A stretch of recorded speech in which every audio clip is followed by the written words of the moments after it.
ವಾಲ್ಮೀಕಿ ನಿಗಮ ಹಗರಣ ಕೇಸ್ನಲ್ಲಿ ಇದೀಗ ಮಹತ್ವದ ಬೆಳವಣಿಗೆ ನಡೆದಿದೆ. ಇಡಿ ಎಂಟ್ರಿ ಬೆನ್ನಲ್ಲೇ ಇದೀಗ ಸಿಬಿಐ ಕೂಡ ತನಿಖೆಗೆ ಇಳಿದಿದೆ. ಬಳ್ಳಾರಿಯಲ್ಲಿ ಮಾಜಿ ಸಚಿವ ಬಿ ನಾಗೇಂದ್ರ ಆಪ್ತರ ಮನೆ ಮೇಲೂ ಕೂಡ ದಾಳಿ ನಡೆಸಲಾಗಿದೆ. ಪ್ರಮುಖ ಆರೋಪಿ ನೆಕ್ಕಂಟಿ ನಾಗರಾಜು ಖಾತೆಯಿಂದಲೇ ಬಿಜೆಪಿ ಕಾರ್ಪೊರೇಟರ್ ಖಾತೆಗೂ ಕೂಡ ಹಣ ವರ್ಗಾವಣೆ ಆಗಿರೋ ಬಗ್ಗೆ ಮಾಹಿತಿ ಕಲೆ ಹಾಕಿದೆ.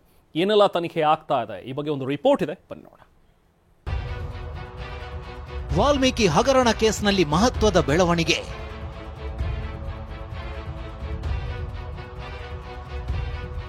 ಇಡಿ ಬಳಿಕ ಸಿಬಿಐ ಎಂಟ್ರಿ, 10ಕ್ಕೂ ಹೆಚ್ಚು ಕಡೆ ದಾಳಿ.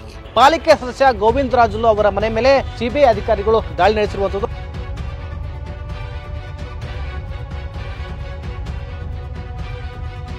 ಬಿಜೆಪಿ ಪಾಲಿಕೆ ಸದಸ್ಯನ ಮನೆ ಮೇಲೆ ಸಿಬಿಐ ದಾಳಿ.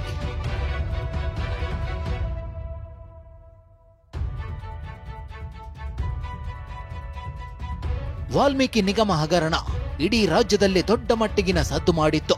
ಅಂದು ಸಚಿವರಾಗಿದ್ದ ಬಿ ನಾಗೇಂದ್ರರ ತಲೆದಂಡವೂ ಆಗಿತ್ತು. ಅಕ್ರಮ ಹಣ ವರ್ಗಾವಣೆ ಆರೋಪದಲ್ಲಿ ಇಡಿ ಎಂಟ್ರಿ ಕೊಟ್ಟು ತನಿಖೆಯೂ ಮಾಡಿತ್ತು. ಮಾಜಿ ಸಚಿವ ಬಿ ನಾಗೇಂದ್ರನೇ ಮಾಸ್ಟರ್ ಮೈಂಡ್ ಅಂತ ಇಡಿ ಚಾರ್ಜ್ ಶೀಟ್ನಲ್ಲಿ ಉಲ್ಲೇಖಿಸಿತ್ತು. ನಾಗೇಂದ್ರ ಜೈಲಿಗೂ ಹೋಗಿ ಬಂದಿದ್ರು. ಆದ್ರೆ ಇದೀಗ ವಾಲ್ಮೀಕಿ ನಿಗಮ ಹಗರಣದಲ್ಲಿ ಸಿಬಿಐ ಎಂಟ್ರಿ ಕೊಡೋ ಮೂಲಕ ಮಹತ್ವದ ಬೆಳವಣಿಗೆ ನಡೆದಿದೆ.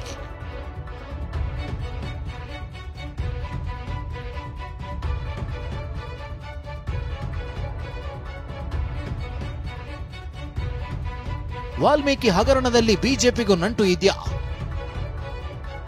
ಕಾರ್ಪೊರೇಟರ್ ಗೋವಿಂದರಾಜುಲುಗೆ ಸಿಬಿಐ ಶಾಕ್. ವಾಲ್ಮೀಕಿ ನಿಗಮ ಹಗರಣದಲ್ಲಿ ತನಿಖೆಗೆ ಇದೀಗ ಸಿಬಿಐ ಎಂಟ್ರಿ ಕೊಟ್ಟಿದೆ. ಮಾಜಿ ಸಚಿವ ಬಿ ನಾಗೇಂದ್ರ ಆಪ್ತರಿಗೂ ಶಾಕ್ ಎದುರಾಗಿದೆ. ವಾಲ್ಮೀಕಿ ನಿಗಮದ ಹಣ ಅಕ್ರಮ ವರ್ಗಾವಣೆ ಆರೋಪ ಸಂಬಂಧ ನಾಗೇಂದ್ರ ಆಪ್ತರ ಮನೆ ಮೇಲೆ ಸಿಬಿಐ ದಾಳಿ ಮಾಡಿದೆ. ಒಂದಲ್ಲ ಎರಡಲ್ಲ, ಬರೋಬ್ಬರಿ 10ಕ್ಕೂ ಹೆಚ್ಚು ಕಡೆ ದಾಳಿ ಮಾಡೋ ಮೂಲಕ ಇಂಚಿಂಚು ಶೋಧ ನಡೆಸಲಾಗಿದೆ. ನಾಗೇಂದ್ರ ಆಪ್ತ ಆಗಿರೋ ಬಳ್ಳಾರಿ ಬಿಜೆಪಿ ಕಾರ್ಪೊರೇಟರ್ ಗೋವಿಂದರಾಜುಲು ಮನೆ ಮೇಲೆ ದಾಳಿ ಮಾಡಲಾಗಿದೆ.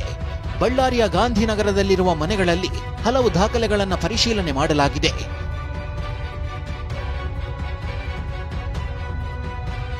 ಬಳ್ಳಾರಿ ಬಿಜೆಪಿ ಕಾರ್ಪೊರೇಟರ್ ಗೋವಿಂದರಾಜುಲು ಮಾತ್ರ ಅಲ್ಲ, ತಂದೆ ಉದ್ಯಮಿಯಾಗಿರೋ ಕುಮಾರಸ್ವಾಮಿ ಮನೆಗಳ ಮೇಲೂ ಸಿಬಿಐ ಅಧಿಕಾರಿಗಳು ದಾಳಿ ಮಾಡಿದ್ರು.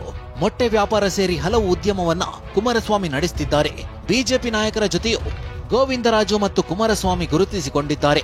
ಆದ್ರೆ ಇದೀಗ ಮ್ಯಾಟ್ರು ಏನಂದ್ರೆ, ಹಗರಣದ ಪ್ರಮುಖ ಆರೋಪಿಯಾಗಿರೋ ನೆಕ್ಕಂಟಿ ನಾಗರಾಜು ಹಾಗೂ ಗೋವಿಂದರಾಜುಲು ಮಧ್ಯೆ ಮನೆ ಖರೀದಿ ಸಂಬಂಧ ಕೋಟ್ಯಾಂತರ ರೂಪಾಯಿ ಹಣದ ವ್ಯವಹಾರ ಇರೋದು ಗೊತ್ತಾಗಿದೆ.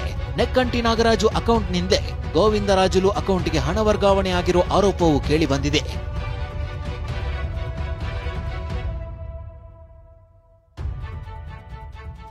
ಗೋವಿಂದರಾಜುಲು ಖಾತೆಗೆ ಬಂದಿತ್ತು 60 ಲಕ್ಷ ರೂಪಾಯಿ ಹಣ. ನೆಕ್ಕಂಟಿ ನಾಗರಾಜು ಖಾತೆಯಿಂದ ಹಣ ವರ್ಗಾವಣೆ. ತನಿಖೆಯಲ್ಲಿ ಮತ್ತೊಂದು ಸ್ಫೋಟಕ ವಿಚಾರವೂ ಬಯಲಾಗಿದೆ. ಅದೇನಂದ್ರೆ, ಮಾಜಿ ಸಚಿವ ಬಿ ನಾಗೇಂದ್ರ ಆಪ್ತನಾಗಿದ್ದ ನೆಕ್ಕಂಟಿ ನಾಗರಾಜು ಖಾತೆಯಿಂದಲೇ ಗೋವಿಂದರಾಜುಲು ಖಾತೆಗೆ 60 ಲಕ್ಷ ರೂಪಾಯಿ ಹಣ ಬಂದಿರೋದು ಗೊತ್ತಾಗಿದೆ. ಅಕ್ರಮ ಹಣದ ವ್ಯವಹಾರ ಸಂಬಂಧವೂ ಸಿಬಿಐ ತನಿಖೆ ಮಾಡ್ತಿದೆ. ವಾಲ್ಮೀಕಿ ಅಭಿವೃದ್ಧಿ ನಿಗಮದಿಂದ ಬಹುಕೋಟಿ ಹಗರಣಕ್ಕೆ ಸಂಬಂಧಪಟ್ಟಂತೆ ಬಳ್ಳಾರಿಯ ಪಾಲಿಕೆ ಸದಸ್ಯ ಗೋವಿಂದರಾಜುಲು ಅವರ ಮನೆ ಮೇಲೆ ಏನು ಸಿಬಿಐ ಅಧಿಕಾರಿಗಳು ದಾಳಿ ನಡೆಸಿರುವಂಥದ್ದು. ಅಂದರೆ ಬೆಳಿಗ್ಗೆ 6 ಗಂಟೆ ಸುಮಾರಿಗೆ ಗೋವಿಂದರಾಜುಲು ಅವರ ಮನೆಗೆ ಸಿಬಿಐ ಅಧಿಕಾರಿಗಳ ತಂಡ ದಿಢೀರನ ದಾಳಿ ನಡೆಸಿ ತೀವ್ರತರವಾಗಿರ್ತಕ್ಕಂತಹ ವಿಚಾರಣೆಯನ್ನು ಕೂಡ ನಡೀತಾ ಇರುವಂಥದ್ದು. ಬೆಳಿಗ್ಗೆ 6 ಗಂಟೆಗೆ ಬಂದಿರತಕ್ಕಂತಹ ಅಧಿಕಾರಿಗಳು ಇದೀಗ ಸುಮಾರು 8 ತಾಸುಗಳಿಂದ ಕೂಡ ನಿರಂತರವಾಗಿ ತನಿಖೆಯನ್ನು ಮತ್ತು ವಿಚಾರಣೆಯನ್ನು ಮಾಡ್ತಾ ಇದ್ದಾರೆ.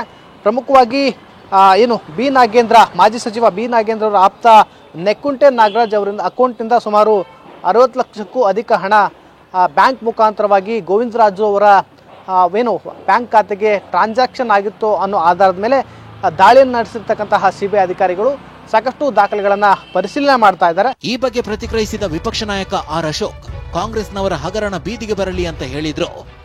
ಯಾರಾದರೂ ಕೂಡ ವಾಲ್ಮೀಕಿ ಹಣವನ್ನ ನುಂಗಿದವರೆಲ್ಲರೂ ಕೂಡ ಕಳ್ರೆ, ಅದಕ್ಕೆ ಯಾರನ್ನೇ ಮಾಡಿದ್ರು ನಾವೇನು ಅದಕ್ಕೇನು ಅಬ್ಜೆಕ್ಷನ್ ಪ್ರಶ್ನೆನೇ ಇಲ್ಲ. ಯಾವ ಲಿಂಕ್ ಅಲ್ಲಿ ಇವರು ತಗೊಂಡೋಗಿ MP ಎಲೆಕ್ಷನ್ಗೆ ಹಂಚಿದಾಗ ಯಾರ್ಯಾರು ಕೊಟ್ಟಿದ್ರು, ಕಾಂಗ್ರೆಸ್ ಅವ್ರು ಕೊಟ್ಟಿದ್ರು, ದಳಕ್ಕೆ ಕೊಟ್ಟಿದ್ರು, ಬಿಜೆಪಿ ಅವ್ರು ಕೊಟ್ಟಿದ್ರು, ದುಡ್ಡು ಹಂಚಿಕೆ ಮಾಡಿದ್ರಲ್ಲ ಅಲ್ಲಿ ತಗೊಂಡೋಗಿ ಬೀದಿಗೆ ಬರ್ಲಿ, ಅದೆಲ್ಲನೂ ಕೂಡ ಬಂದಿದೆ. ನಾವು ಸ್ವಾಗತ ಮಾಡಿದ್ರಿ.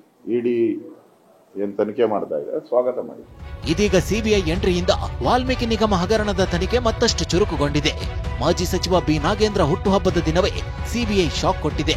ಅಕ್ರಮ ಹಣ ವರ್ಗಾವಣೆ ಸಂಬಂಧ ಆಪ್ತರಿಗೆ ಸಂಕಷ್ಟ ಎದುರಾಗಿದೆ. ಈ ಪ್ರಕರಣದಲ್ಲಿ ಮುಂದೆ ಯಾರ ಹೆಸರು ಕೇಳಿ ಬರುತ್ತೋ ಕಾದು ನೋಡಬೇಕಿದೆ. ವಿನಾಯಕ, TV9 ಬಳ್ಳಾರಿ.